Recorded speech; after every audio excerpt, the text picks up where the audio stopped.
Hello students. आज हमारी मध्य प्रदेश के पॉलिटी की ये तीसरी क्लास है, जिसमें हम आज पहला चैप्टर स्टार्ट करेंगे, राज्यपाल।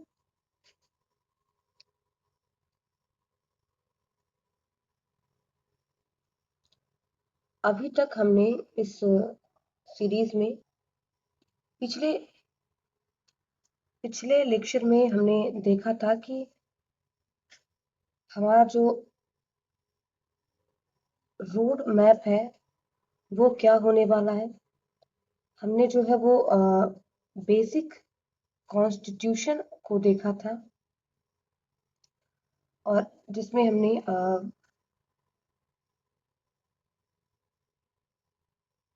जो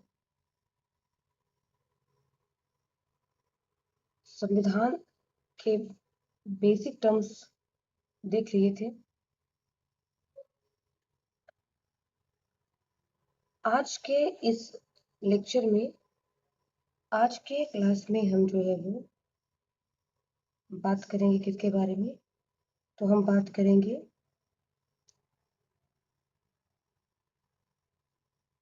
राज्यपाल के बारे में।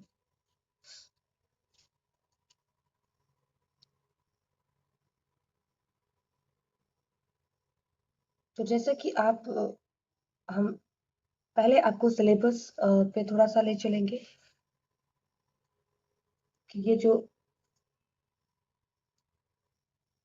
टॉपिक को स्टार्ट करने से पहले थोड़ा सा सिलेबस पर आपको लेके चलेंगे। जैसे कि आप देखते हैं कि ये जो प्रीलिम्स के यूनिट 5 का हिस्सा है, एमपी पॉलिटी, जिसमें जो पहला चैप्टर ये है वो है राज्यपाल। जो पहला पॉइंट है वो है राज्यपाल। पहला जो टॉपिक है वो है राज्यपाल। वहीं अगर हम मुख्य परीक्षा की बात करें तो जीएस पेपर सेकंड का जीएस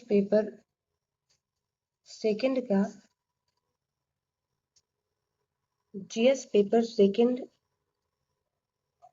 के यूनिट 4 का ये हिस्सा है, जिसमें जो आप देख सकते हैं कि जो पहला पॉइंट है वो है राज्यपाल, नियुक्ति, शक्ति एवं स्थिति।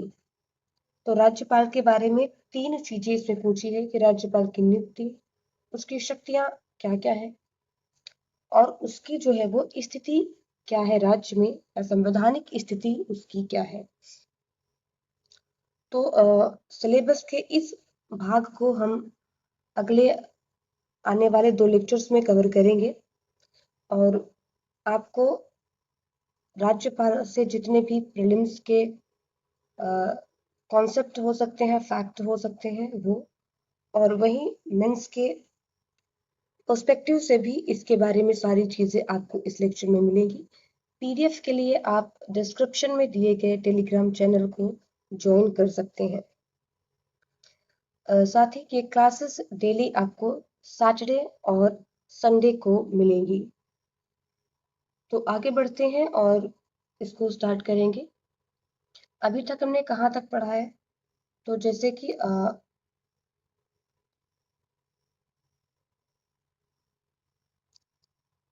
इस स्लाइड में आप देख सकते हैं कि हम इस कंप्लीट सीरीज में क्या पढ़ेंगे, what we are going to study in this series। तो जैसे कि हमने पूरे सिलेबस को 4 मॉड्यूल में बांटा था। अगर आपने इससे पहले की कक्षा देखी है तो आपको पता होगा, जिसमें जो हमारा पहला मॉड्यूल है फाउंडेशन, जिसमें हमने संविधान की मूलभूत अवधारणाएं यानी बेसिक कॉन्सेप्ट, भारतीय संविधान से मध्य प्रदेश तक और मध्य प्रदेश राज्य व्यवस्था का परिचय।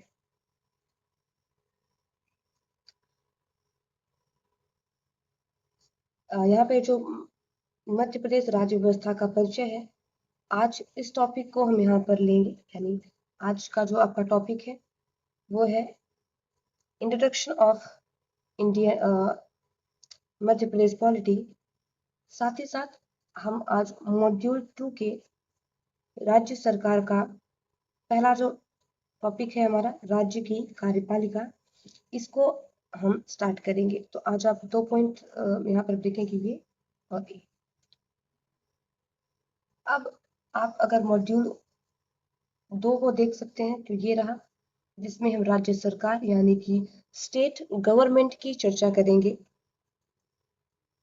और इसके तहत भी आज के इस लेक्चर में हम जो अध्याय 1 देखेंगे, और जो हमारा चैप्टर 2 है इसका, इस हमारे चैप्टर 2 राज्य की कार्यपालिका के अंतर्गत, आपको थोड़ा सा जूम करके दिखा देते हैं यहाँ पे। ओके,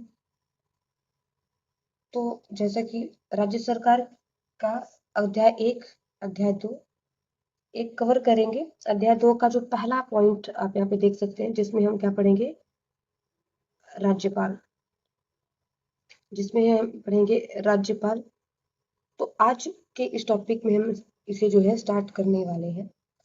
इस तरीके से आपको पता होगा कि हम किन किन चीजों के साथ आगे बढ़ेंगे। पहले मॉड्यूल का आखिरी पार्ट आज हम खत्म करेंगे और दूसरे मॉड्यूल से हम स्टार्ट करने वाले हैं। ठीक है, तो चलते हैं और आज हम बात करेंगे हमारे राज्यपाल के बारे में। चलिए, तो इंडियन पॉलिटी के बेसिक इंट्रोडक्शन की हम आज बात करेंगे। तो सबसे पहले कि राज्य व्यवस्था क्या है। ठीक है, पॉलिटी है क्या। तो जैसा कि यहाँ पे आप देख सकते हैं कि संगठित व्यवस्था है, एक स्ट्रक्चर सिस्टम होता है जिससे हम क्या करते हैं, जिससे हम सारे अपने कार्यों को क्या करते हैं, एग्जीक्यूट करते हैं। ठीक है, इसके 3 ऑर्गन्स होते हैं, यानी कि 3 अंग कह सकते हैं इसके हैं, जिसमें से एक होती है जो लेजिस्लेचर, जो कि कानून के निर्माण का कार्य करेगी। एक होती है कार्यपालिका यानी एग्जीक्यूटिव, और ये जो होती है विधायिका के द्वारा जो भी नियम बनाए गए हैं उन नियमों का क्या करती है, क्रियान्वयन करती है, यानी क्या, उनको एग्जीक्यूट करती है। जो तीसरा है वो है न्यायपालिका, जुडिशरी, और एक संविधान एवं कानूनों की रक्षा कर लोगों को न्याय प्रदान करता है, यानी जस्टिस को इंश्योर करना इसका जो है काम होता है।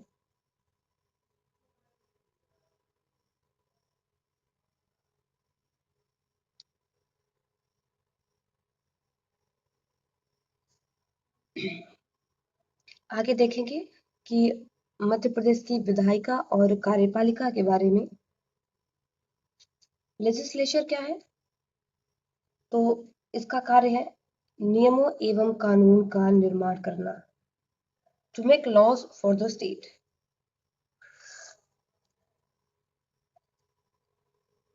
मध्य प्रदेश में एक सदनी विधानमंडल है, केवल विधानसभा, विधान परिषद जो है वो यहाँ पर, विधान परिषद यहाँ पर नहीं है। 7वें संवैधानिक संशोधन के माध्यम से लाने का प्रस्ताव पारित है, लेकिन अभी तक उसको अमल में नहीं लाया गया है। हालांकि विधानसभा, विधान परिषद, इन सबको हम आगे पढ़ेंगे। यहाँ पे आपको बेसिक ब्रीफ देना है मुझे। कार्यपालिका यानी एग्जीक्यूटिव, जिसका काम होता है इम्प्लीमेंट करना, लेजिस्लेचर के द्वारा जो बनाए गए रूल्स हैं, रेगुलेशंस हैं, उनको क्या करना, इम्प्लीमेंट करना इसका कार्य है। इसके 2 प्रकार होते हैं, जैसे एक है, पहले देखते हैं, राजनीतिक या नाम मात्र की कार्यपालिका, जैसे राज्यपाल, सीएम और मंत्रिपरिषद। वहीं जो हमारी परमानेंट एग्जीक्यूटिव होती है, जिसमें हम देखते हैं सिविल सर्वेंट और एडमिनिस्ट्रेटिव ऑफिसर्स आ जाते हैं। सरकारें बदलती हैं, लेकिन जो प्रशासन का काम है वो सुचारू रूप से चलता रहता है। इसके पीछे जो कारण है वो है स्थायी कार्यपालिका का न्यूट्रल होना। एक तटस्थ स्थायी कार्यपालिका होती है जो कार्यों का संचालन लगातार करती रहती है। तो आगे देखेंगे इसमें जुडिशरी के बारे में देखते हैं, न्यायपालिका। तो to deliver justice and to protect the constitution and laws,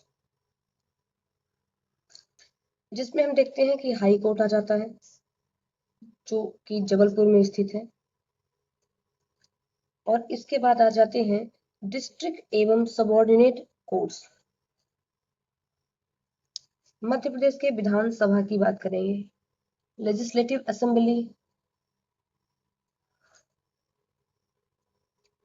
तो जो कुल सीटें हैं टोटल वर्तमान परिप्रेक्ष्य में 230 सीटें हैं,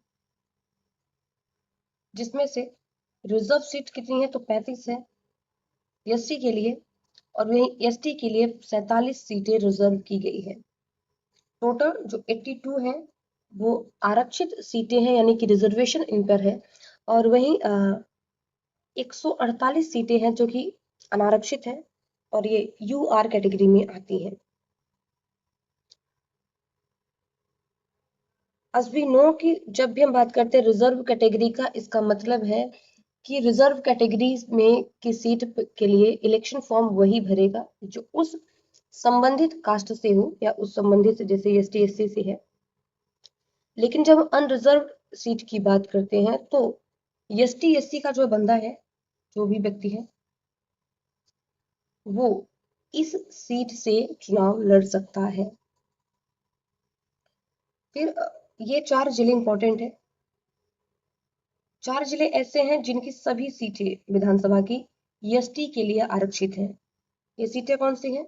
ये जिले जो हैं वो झाबुआ, बड़वानी, डिंडोरी और अनूपपुर। ये जो 3 जिले आपको स्टार्टिंग के मिल रहे हैं, ये पश्चिमी मध्य प्रदेश के जिले हैं जो कि आदिवासी बाहुल्य क्षेत्र है, और अनूपपुर भी एक आदिवासी बाहुल्य क्षेत्र है जिसके सभी विधानसभा सीटें एसटी के लिए रिजर्व की गई हैं। ये फैक्चुअल इंफॉर्मेशन है और प्रीलिम्स के लिए काम करेगी। मध्य प्रदेश में हम देखते हैं लोकसभा, राज्यसभा एवं हिस्टोरिक फैक्ट। तो लोकसभा की जो टोटल सीटें हैं 29 है, एसटी के लिए 6 सीटें रिजर्व है, और एससी के लिए 4 सीटें, यानी जो रिजर्व है वो 10 है, और जो 19 या 19 जो सीट्स हैं वो अनरिजर्व है। संवैधानिक आधार इसका 330 है। वर्तमान जो सीटें हैं राज्यसभा की 11 सीटें हैं। अविभाजित मध्य प्रदेश में 320 सीटें थी, लोकसभा की 40 और राज्यसभा की 16 सीटें हैं। वर्तमान परिप्रेक्ष्य में अगर देखेंगे मध्य प्रदेश में, तो आफ्टर रीऑर्गेनाइजेशन के बाद 230 सीटें हैं, 29 लोकसभा की, 11 राज्यसभा की। यहाँ पर +1 जो हुआ करता था, यहाँ पे +1 जो कि एंग्लो इंडियन के लिए था, उसको as we know कि 104वें कॉन्स्टिट्यूशन अमेंडमेंट 2019 के तहत हटा दिया गया है, जिसको आगे हम देखेंगे।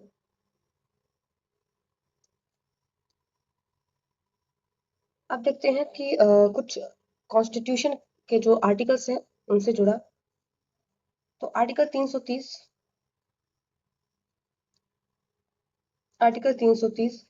जहां पर एसटी एससी के लिए लोकसभा में रिजर्वेशन,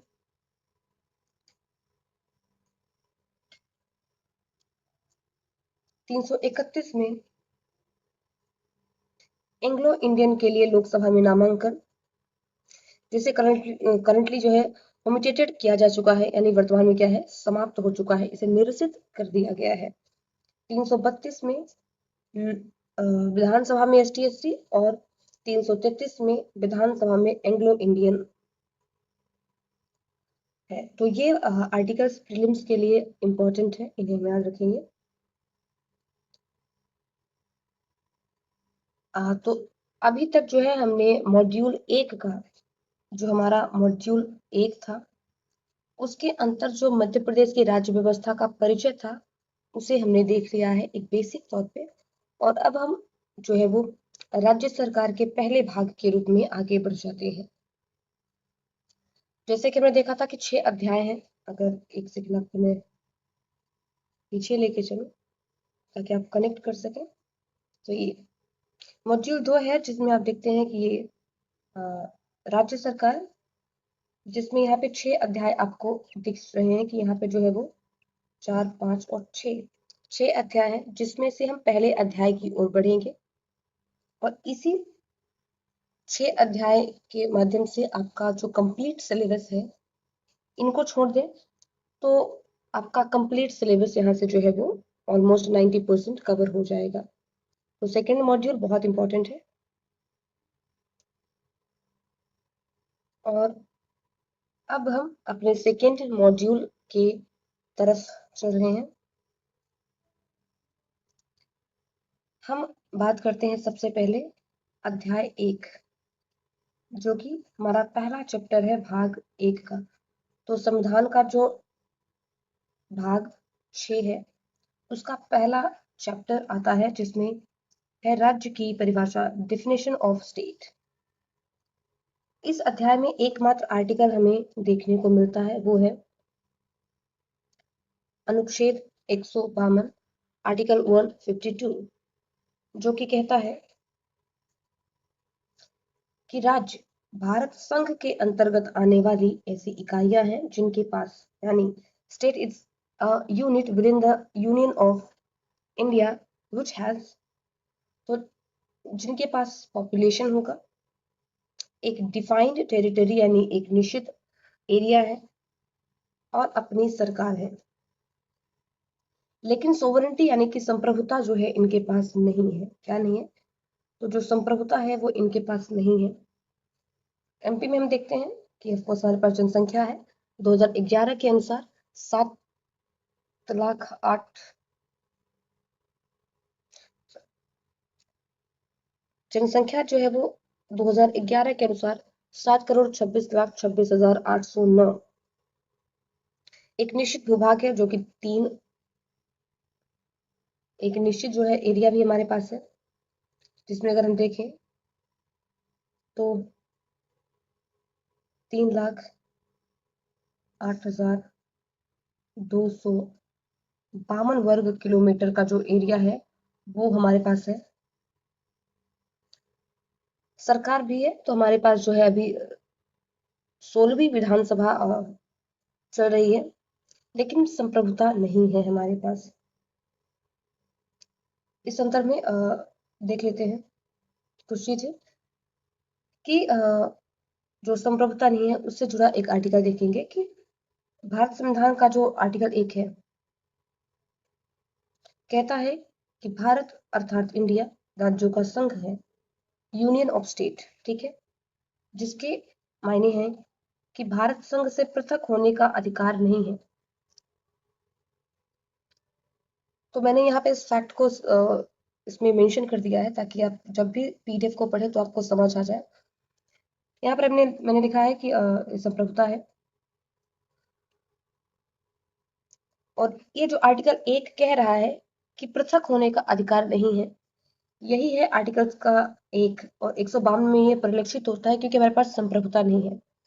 जैसे भारत के पास संप्रभुता है, वह किसी भी अलायंस से अलग हो सकेगा, ठीक है, लेकिन मध्य प्रदेश या अन्य राज्यों के पास ये सॉवरेनिटी नहीं है कि वो स्वयं को इंडिया से पृथक कर सके। विदेशों के साथ संबंध बनाने के लिए, किसी प्रकार के काम के लिए हमें यूनियन का जो है वो परमिशन चाहिए होता है। इस प्रकार से 152 और जो आर्टिकल 1 है वो कहीं ना कहीं एक दूसरे को सपोर्ट करने वाले आर्टिकल है।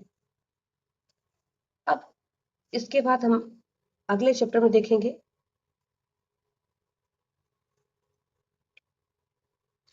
अब यहाँ से जो स्टार्ट हो जाएगा, तो एक यहाँ पे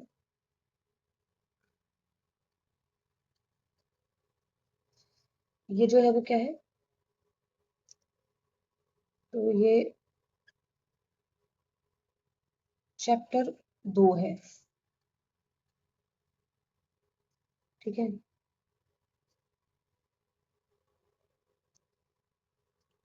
अब हम संविधान के चैप्टर 2 में आ गए हैं, जिसमें आ जाता है राज्यपाल।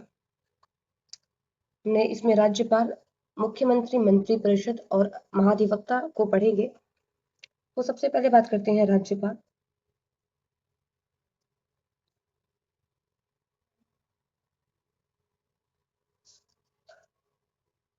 राज्यपाल को लेकर तो सबसे पहले आर्टिकल 153, जो कि राज्यपाल से जुड़ा है, कहता है कि प्रत्येक राज्य का एक राज्यपाल होगा।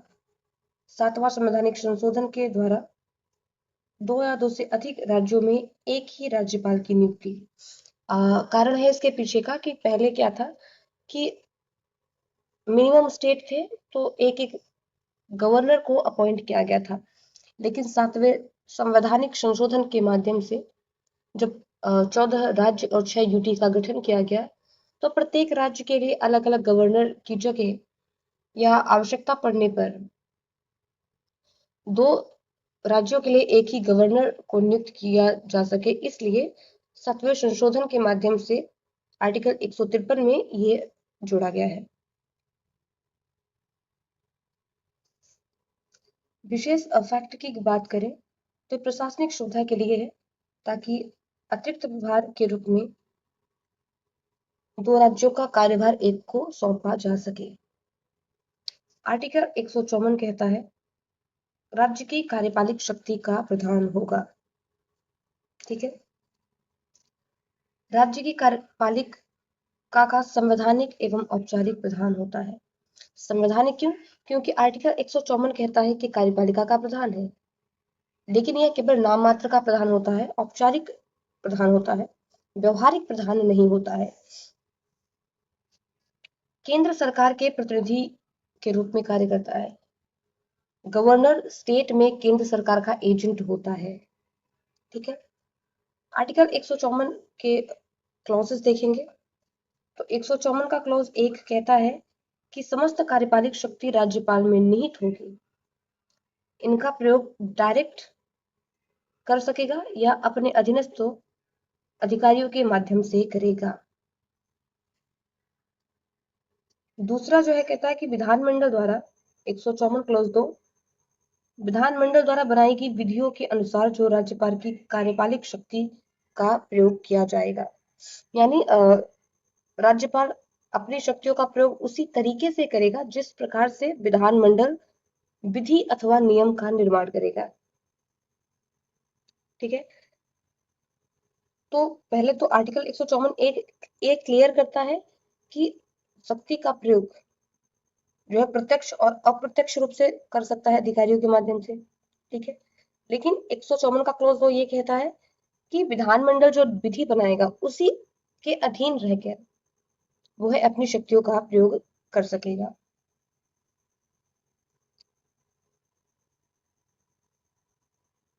फिर देखते हैं आर्टिकल 155, जहां राज्यपाल की नियुक्ति का प्रावधान है।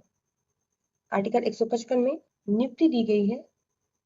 अपॉइंटमेंट तो राष्ट्रपति के द्वारा अपॉइंट किया जाएगा बाय प्रेसिडेंट। इसकी प्रकृति इसकी अपॉइंटमेंट की क्या होगी? तो जो प्रकृति है वो केंद्र सरकार का मनोनयन यानी कि नॉमिनेशन होगा और केंद्र सरकार की सलाह पर। ठीक है, तो ये क्या होता है, एक सबसे पहले कि इसका निर्वाचन नहीं होता है, ये अपॉइंट किया जाता है। ठीक है ना, और अपॉइंटमेंट जो है मनोनयन के बेस पे होता है, नॉमिनेट किया जाता है इसको केंद्र सरकार की सलाह पर और फिर राष्ट्रपति इसको अपॉइंट करेगा। देखो अगला देखते हैं सोर्स। तो कनाडा से इस प्रक्रिया को borrowed from the constitution of Canada, यानी कि जो कनाडा का संविधान है, जो कि हमारी जो संघ की प्रकृति है संविधान की, भारतीय संघ जो है वो कनाडा के संघ से प्रभावित है। तो जो गवर्नर की नियुक्ति का प्रावधान है कि वो केंद्र सरकार के द्वारा अपॉइंट किया जाएगा, ये कनाडा के संविधान से लिया हुआ है। कुछ स्पेशल फैक्ट देखते हैं कि सुप्रीम कोर्ट ने 1979 में स्पष्ट किया है कि राज्यपाल एक स्वतंत्र संवैधानिक पद है। राज्यपाल केंद्र सरकार का कर्मचारी नहीं है, एम्प्लॉय नहीं है इसका, और राज्यपाल संविधान के प्रति उत्तरदायी होता है, रिस्पॉन्सिबल टुवर्ड द कॉन्स्टिट्यूशन, केंद्र सरकार के प्रति नहीं। यानी राज्यपाल को केंद्र सरकार ये नहीं कह सकती कि तुमने ऐसा काम क्यों नहीं किया, वो उन कार्यों का निर्वहन करेगा जो संविधान के द्वारा उसको दिए गए हैं। ठीक है,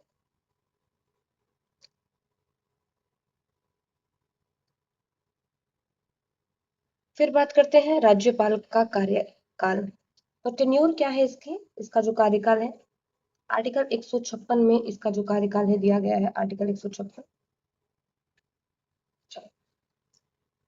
आर्टिकल 156 सबसे पहले इसमें भी हमें कुछ क्लॉजेस देखने को मिल जाएंगे। तो सबसे पहले इन क्लॉजेस में देखेंगे कि 156 क्लॉज 1 कहता है कि राष्ट्रपति की इच्छा यानी प्रसाद पर्यंत, यानी कि प्लेजर ऑफ द प्रेसिडेंट, जब तक राष्ट्रपति की इच्छा है तब तक वो अपने पद पर रहेगा। ठीक है, ये आर्टिकल कौन सा है? 156 क्लॉज 1। अभी 2026 के पेपर में सुप्रीम कोर्ट से जुड़े एक आर्टिकल के सब क्लॉज को पूछा गया था, इसलिए हम राज्यपाल से जुड़े भी सब क्लॉजेस को याद रखेंगे। दूसरा जो है वो है आर्टिकल 156 क्लॉज 2, जो कि कहता है कि governor can resign by writing to the president, यानी राष्ट्रपति को अपना त्याग पत्र दे सकेगा। तीसरा पॉइंट कहता है आर्टिकल 156 का क्लॉज 3 कि सामान्य यानी एक नॉर्मल सर्कमस्टेंसेस में या सिचुएशन में जो इसका कार्यकाल है वो 5 वर्ष का होता है, किंतु जो इसका सक्सेसर है वो जब तक पद ग्रहण ना करे तब तक ये अपने पद पर बना रहेगा। सिंपल शब्दों में त्याग पत्र राष्ट्रपति को देगा और राष्ट्रपति के प्रसाद पर्यंत यानी उसके प्लेजर तक अपने पद पर बना रहेगा। सामान्य कार्यकाल जो इसका 5 वर्ष है, किंतु सक्सेसर के अपॉइंट होने तक अपने जो है पोस्ट को नहीं छोड़ेगा ये। तो ये 3 जो इसमें सब क्लॉजेस हैं इनको हम देखेंगे। कुछ अन्य फैक्ट भी देखते हैं। तो जब स्टेटमेंट के रूप में ये क्वेश्चन आपसे आएंगे तो आपको ये पता होना चाहिए कि जो राज्यपाल का जो पोस्ट है वो पूर्णकालिक स्थायी पद नहीं है, यानी फुल टाइम परमानेंट पोस्ट नहीं है। इसका मतलब है कि ऐसा नहीं है कि 5 साल के लिए अपॉइंट हुआ है तो 5 साल तक वो अपने पद पर बना रहेगा, निश्चित नहीं है। क्योंकि हमने अभी देखा 154 का क्लॉज 1 देखा कि राष्ट्रपति जब चाहे अपने प्लेजर अपनी इच्छा के अनुसार उसे हटा सकेगा। अगला पॉइंट है कि राष्ट्रपति व्यवहार में केंद्र सरकार की सलाह पर, राष्ट्रपति राज्यपाल को कार्यकाल से पहले भी हटा सकता है। तो हमें जैसे पता है कि केंद्रीय स्तर पर राष्ट्रपति भी राज्यपाल की तरह ही केंद्रीय मंत्रिपरिषद की सलाह पर कार्य करेगा। तो व्यवहार में तो केंद्र सरकार की सलाह होती है, किंतु औपचारिक रूप से राष्ट्रपति के द्वारा हटाया जाएगा। राज्यपाल पुनर्नियुक्ति यानी रीअपॉइंट हो सकेगा। ठीक है, उसके पास पुनर्नियुक्ति की योग्यता होती है।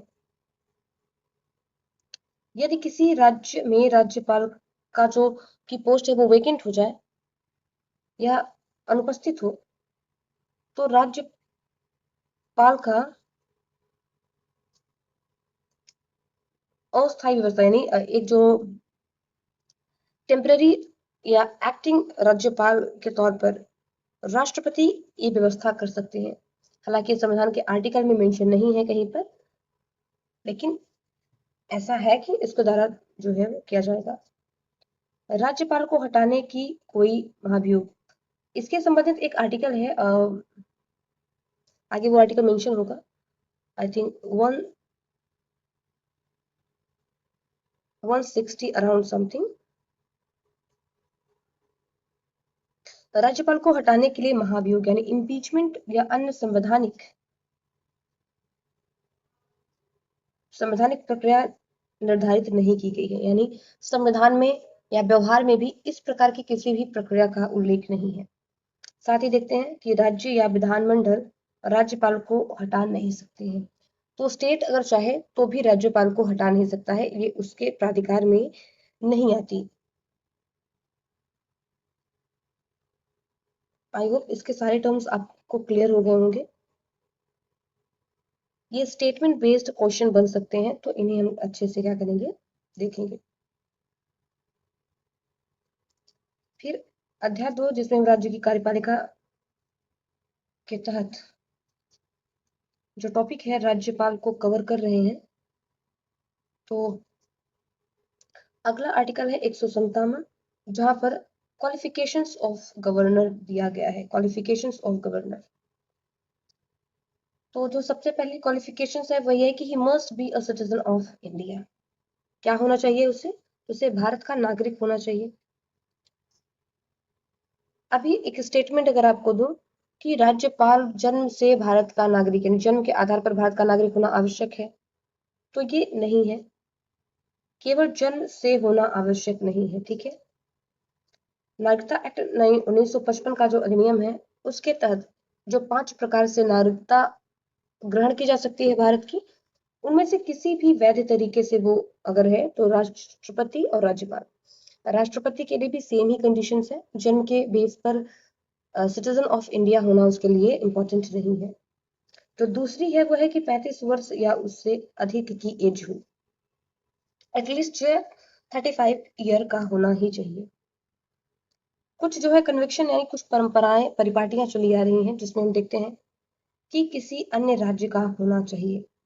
यानी यदि एमपी में सपोज करते हैं कि वर्तमान के जो चंगूभाई पटेल हमारे गवर्नर हैं, तो वो एमपी के जो है वो निवासी नहीं हो सकते हैं, ठीक है। दूसरा जो है कि मुख्यमंत्री से परामर्श, तो जो राष्ट्रपति है वो गवर्नर को अपॉइंट करने से पहले कंसल्ट करेंगे सीएम के साथ, किंतु जो परामर्श या एडवाइस है वो बाध्यकारी नहीं होगी, ठीक है। आई होप यहाँ पे सारे पॉइंट्स क्लियर हैं।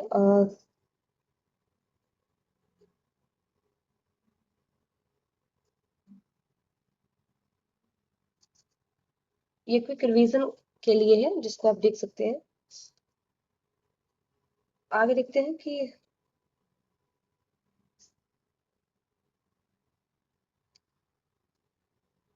आर्टिकल 158 राज्यपाल की सेवा शर्तें एवं कार्यालय की दशाएं। तो टर्म एंड कंडीशंस है ऑफिस ऑफ गवर्नर के लिए। जब भी हम क्वालिफिकेशंस की बात करते हैं जो हमने आर्टिकल 157 में करी, इसका मतलब है पॉजिटिव, यानी ये होना चाहिए, इट शुड बी। और जब हम बात करते हैं सेवा शर्तों की, तो ये नकारात्मक यानी नेगेटिव परिप्रेक्ष्य में जाते हैं कि ये ऐसा नहीं होना चाहिए, इट शुडंट बी लाइक। तो इसमें जो सबसे पहला है कि राज्यपाल, आर्टिकल जो है वो 158 का क्लॉज 1 की संसद यानी पार्लियामेंट और विधानमंडल यानी कि लेजिस्लेटिव असेंबली का सदस्य नहीं होगा। और यदि किसी सदन का सदस्य है तो अपॉइंट होने से पहले क्या करेगा, उसकी सदस्यता स्वतः समाप्त हो जाएगी। यानी ऐसा कोई बंदा है जो विधानसभा का सदस्य है या कुछ राज्यों के संदर्भ में विधान परिषद का सदस्य है, तो उसकी सदस्यता समाप्त हो जाएगी the moment he took the charge. 158 का क्लॉज बी देखते हैं। तो ऑफिस ऑफ प्रॉफिट यानी किसी लाभ के पद पर नहीं होना चाहिए। अगर आपको पता है तो संसद सदस्य, विधानमंडल का सदस्य होना, मंत्री होना, ये लाभ के पद के तौर पर नहीं माने जाते हैं।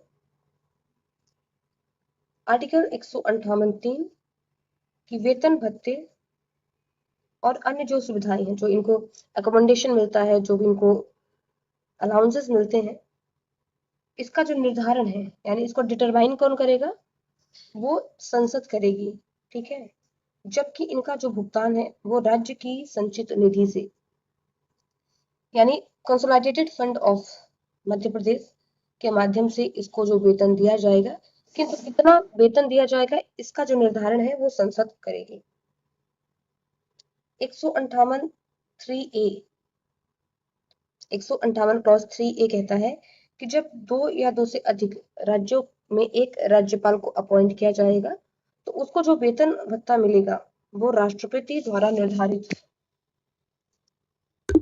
निर्धारित होगा। वहीं 158 का क्लॉज 4 है कि राज्यपाल के जो वेतन भत्ते और सुविधाएं हैं तो उसके जो टेन्योर के दौरान उसमें किसी भी प्रकार की कमी नहीं की जा सकती है, बढ़ोतरी की जा सकती है, इनको इंक्रीज किया जा सकता है लेकिन इनको डिक्रीज नहीं किया जा सकेगा। अब ये जो सेवा शर्तें हैं तो एक किस लिए लगाई गई हैं, ताकि राज्यपाल की निष्पक्षता, स्वतंत्रता और गरिमा को सुनिश्चित किया जा सके। एक ऐसी पोस्ट जो कि हेड ऑफ स्टेट है तो उसको सुरक्षित रखने के लिए, उसको निष्पक्ष यानी न्यूट्रल और लिबरल रखने के लिए जो है ये सारे प्रावधान किए गए। तो इस प्रकार से अगर कभी मुख्य परीक्षा में एक प्रश्न पूछा गया कि राज्यपाल की स्वतंत्रता को सुनिश्चित करने, राज्यपाल अपने पद पर स्वतंत्रता पूर्वक कार्य कर सकता है, स्पष्ट कीजिए, या उसकी स्वतंत्रता सुनिश्चित करने के लिए क्या क्या प्रावधान किए गए हैं। तो ये जो फैक्ट है ये ये उसी के लिए है। पहला फैक्ट अगर देखें तो उसमें तटस्थ रहेगा क्योंकि वो किसी संसद, विधानमंडल या क्योंकि जो सदन या विधानमंडल के लोग होते हैं वो राजनीतिक दल के ही व्यक्ति होते हैं, तो तटस्थता होगी। इन सबको सुनिश्चित इसके माध्यम से किया गया है। यहाँ पे आपको सारी चीजें जो है वो ट्रांसलेटेड मिल जाएंगी इंग्लिश में भी, और आई होप कि मैं समझाते वक्त ऐसे टर्म्स जो है टर्मिनोलॉजीज यूज करूं जो आपको मदद कर सके।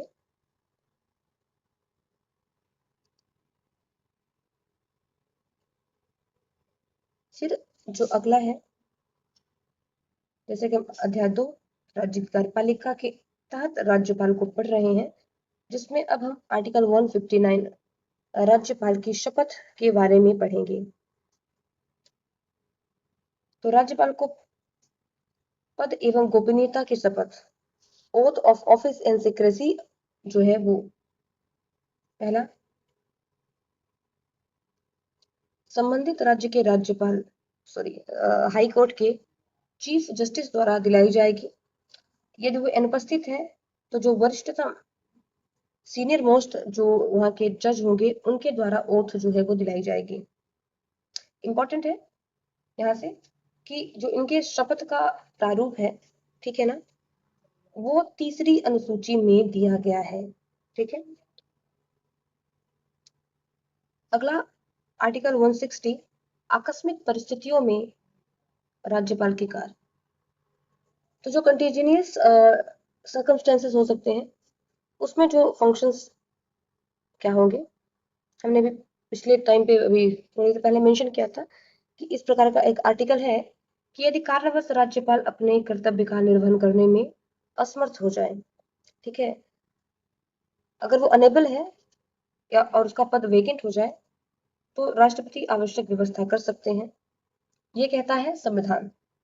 अब इन प्रैक्टिस क्या होता है, व्यवहार में इसे कैसे लाया जाएगा, तो जो चीफ जस्टिस होते हैं उनको जो है अतिरिक्त कार्यभार सौंपा जाता है। यहाँ पर जैसे कि केंद्र के परिप्रेक्ष्य में राष्ट्रपति के बाद उपराष्ट्रपति होता है, लेकिन राज्यपाल में उपराज्यपाल का प्रावधान नहीं है। वहां पर भी राष्ट्रपति के बाद उपराष्ट्रपति, और यदि वाइस प्रेसिडेंट ना हो तब जाके हाईकोर्ट के चीफ जस्टिस का नंबर आता है। यहाँ पर चूंकि मिडल में जो है किसी भी वाइस गवर्नर का प्रावधान नहीं है तो डायरेक्ट जो होता है हाई कोर्ट के चीफ जस्टिस को अपॉइंट किया जाता है। आप जब भी इंडियन पॉलिटी पढ़ेंगे तो आप देखेंगे कि केंद्र और राज्य में सारी चीजें ऑलमोस्ट सिमिलर ही हैं, कुछ चीजों को प्रावधानों को छोड़कर। आगे बात करते हैं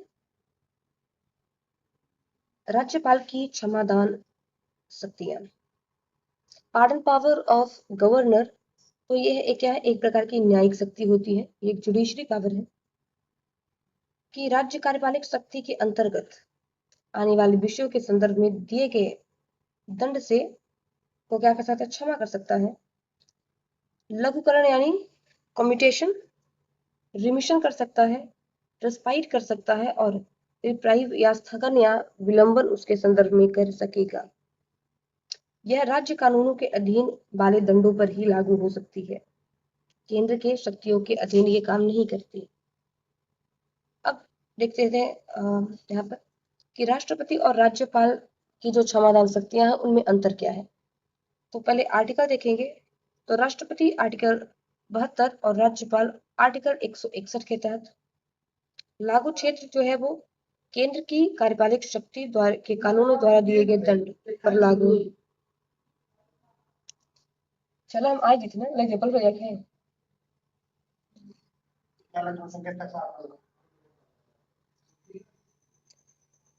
लागू क्षेत्र में apply to the law under union executive power, ऐसे दंड जो केंद्र की कार्यपालिक शक्ति के तहत दिए गए हैं उनमें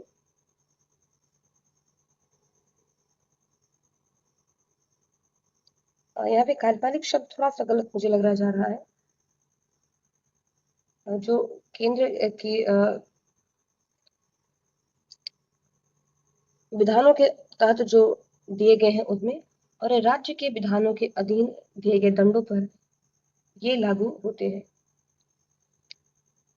मृत्यु दंड की बात करते हैं तो पूर्ण रूप से राष्ट्रपति क्षमा कर सकेगा, जबकि क्षमा नहीं किंतु स्थगित, निलंबन, लघुकृत और परिहार कर सकेगा, और पुनर्विचार के लिए भी कह सकता है। ये कोर्ट मार्शल की बात करते हैं तो दिए गए दंड को क्षमा कर सकेगा राष्ट्रपति, जबकि राज्यपाल के पास कोर्ट मार्शल यानी सैन्य न्यायालय से जुड़ा कोई भी प्रावधान या पावर के पास नहीं होती है।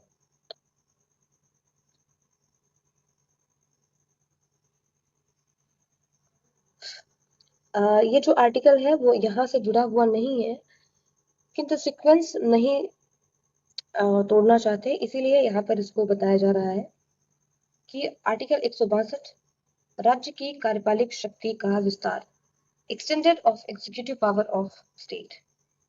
राज्य की कार्यपालिक शक्ति उन सभी विषयों तक विस्तारित होती है जिन पर राज्य विधानमंडल कानून बना सकता है, यानी जो एग्जीक्यूटिव पावर्स होती हैं वो वहां तक जाएगी जहां तक विधानमंडल कानून बनाएगा।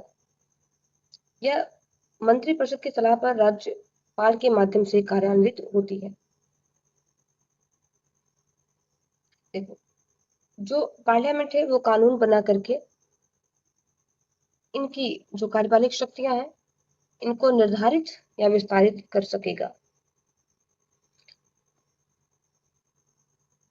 राज्य विधानमंडल की विधायी जो शक्तियां हैं वही जो है कार्यपालिक शक्ति का सोर्स होती है। ठीक है, तो जहां तक विधान बनाएगी विधानमंडल वहां तक जो एग्जीक्यूटिव है अपनी पावर्स का इस्तेमाल कर सकेगा। राज्यपाल अपने विवेकाधीन शक्ति से कार्यपालिक शक्ति का प्रयोग नहीं करता है, सिवाय उन परिस्थितियों में जिन्हें संविधान या कानून में विशेष रूप से प्रदान करे। मतलब जो गवर्नर के पास की जो एग्जीक्यूटिव पावर्स हम देखेंगे या आगे पढ़ेंगे, उनका प्रयोग वो अपने स्वविवेक के आधार पर नहीं कर सकता है, केवल उन्हीं मामलों में जो संविधान में वर्णित है उनको ही वो अपने से विवेक के आधार पर उपयोग करेगा। अनुच्छेद संप्रभु प्रशासनिक क्षमता को सुनिश्चित करता है। The article ensures the sovereign administration capacity of the state.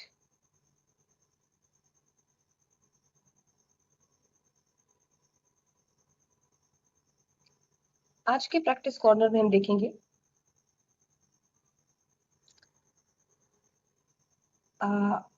तो ये 6 नंबर का प्रश्न है। 60 वर्ड्स और 7 नंबर का ये क्वेश्चन है, जिसमें हम आज देखेंगे कि राज्यपाल की योग्यता एवं उसकी सेवा शर्तों को बताइए। जब भी आप क्लास को देखें इस प्रश्न को आप अटेम्प्ट करेंगे और डिस्क्रिप्शन में दिए गए टेलीग्राम चैनल पर आप उसे भेज सकते हैं। कल की क्लास में हम पहले इस प्रश्न के आंसर की चर्चा करेंगे और फिर आगे क्लास को स्टार्ट करेंगे। So thank you for watching Park Study Room. I hope आपको ये क्लासेस पसंद आए और ये आपके लिए उपयोगी हो सकेंगी। अपने फीडबैक को कमेंट सेक्शन में जरूर साझा करें और यदि आपको ये उपयोगी लगता है तो चैनल को सब्सक्राइब करें। Thank you.